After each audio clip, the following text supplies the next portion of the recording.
Welcome to The Explainer. We're diving into a really radical idea today. What if World War II wasn't just about ideology, but was actually the largest debt collection operation in history? Okay, so let's really unpack this. It's a pretty provocative idea, right? The argument is that the deadliest conflict in history, well, it wasn't just about ideology. It was about money. It was about a huge financial crisis left over from World War I, one that a group of international creditors were absolutely determined to resolve, no matter what the cost. So, here's our game plan. We're going to follow the money through 5 key stages. We'll start with this financial time bomb that was set right at the end of World War I, and we're going to trace that fuse all the way to the global financial system we're all living in right now. All right, Section 1. Now, you might think our story starts in 1939 with the invasion of Poland, but nope. We've actually got to go back 2 decades earlier to the incredible Hall of Mirrors at the Palace of Versailles. Now, according to the source that we're looking at, the treaty's most powerful weapon wasn't all the military restrictions. No, it was this one single article. See, this wasn't just about pointing fingers and assigning blame. It was about creating the legal paperwork, the justification, to hand Germany a bill for the entire cost of the war. And the scale of that debt, it was absolutely mind-boggling. I mean, 132 billion gold marks. In this view, the number was so ridiculously large that it was never ever meant to actually be paid off. It was designed to be something else, a permanent pipeline to suck wealth right out of the German economy. So that brings us to Section 2. The big question is, how could Germany possibly pay this impossible sum? Well, that's where things get really interesting. It leads us to this fascinating but incredibly fragile financial machine that was built, for the most part, by American banks.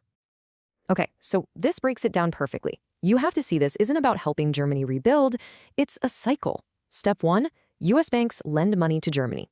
Step 2, Germany turns around and uses that exact same money to pay reparations to Britain and France. And step 3, Britain and France use that money to repay their own war loans right back to the U.S. banks. It's a perfect circle of debt, and the banks collect interest every step of the way. And here's the crucial part. You gotta understand, this wasn't just a loan. It was basically a total financial takeover. The lenders put up the money, but they took Germany's most valuable assets as collateral. We're talking the entire railway system, major industrial assets, customs revenues. They even got partial control over the German central bank. They were pretty much running the country's finances from New York and London. And to manage all this money sloshing around, they created this new institution, the Bank for International Settlements, or the BIS. You can think of it as the central bank for all the other central banks. And this place would become a really key and super controversial player. It was set up in Switzerland, operating in total secrecy, beyond the reach of any government. It became a place where bankers from countries that were literally at war with each other could meet up, do deals, and move money around. All right, Section 3. So for a while, as long as those American loans kept flowing, this fragile system, it kind of worked.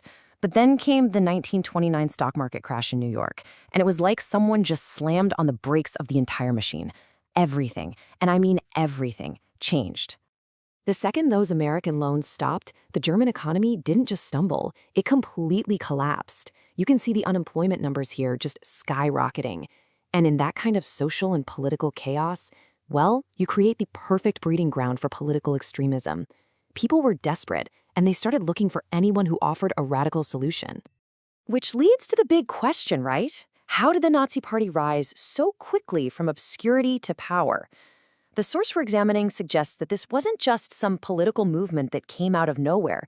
The idea is that it was enabled and funded by powerful corporate and financial interests who saw Hitler as a solution to their problems.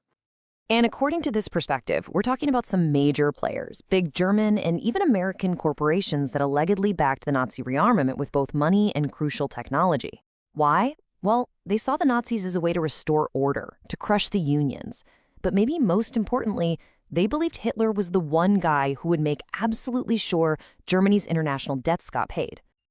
And these connections didn't just stop at the corporate level.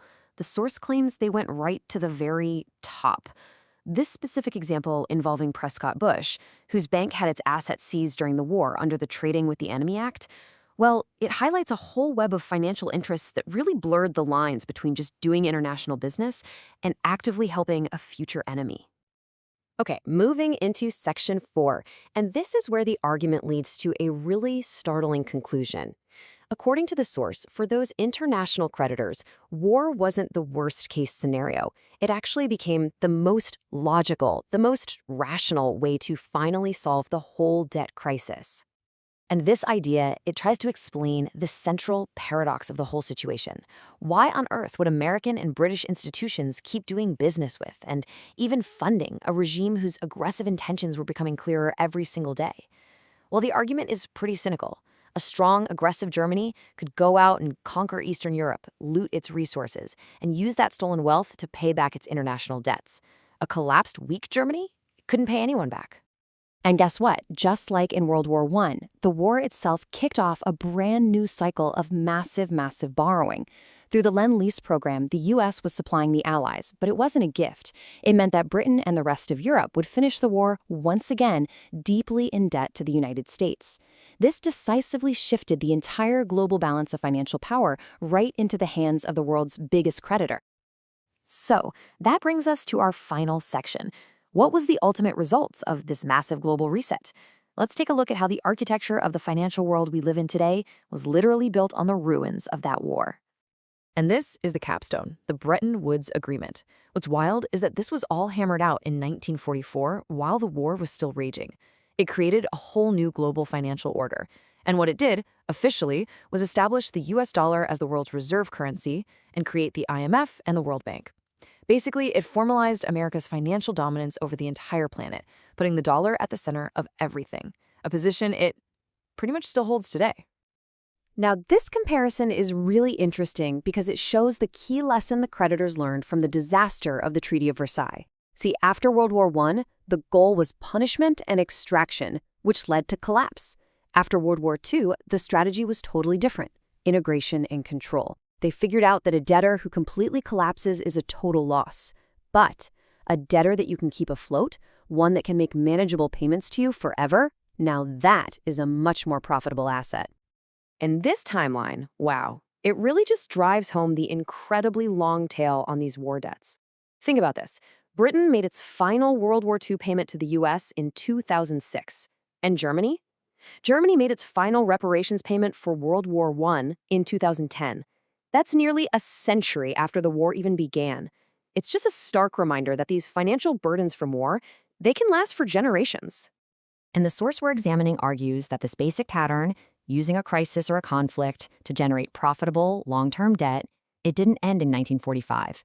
It just keeps repeating. Think about the trillions in government debt from the Cold War arms race, or the 2008 financial crisis, where the banks that caused the problem got taxpayer bailouts. The result is always pretty similar: a massive transfer of wealth and the creation of new long-term debt.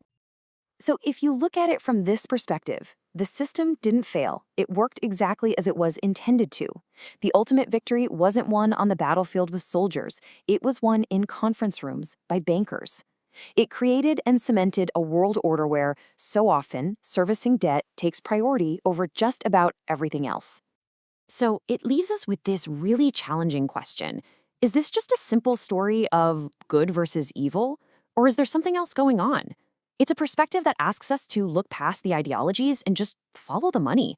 It forces us to ask what the true motivations behind global conflict really are.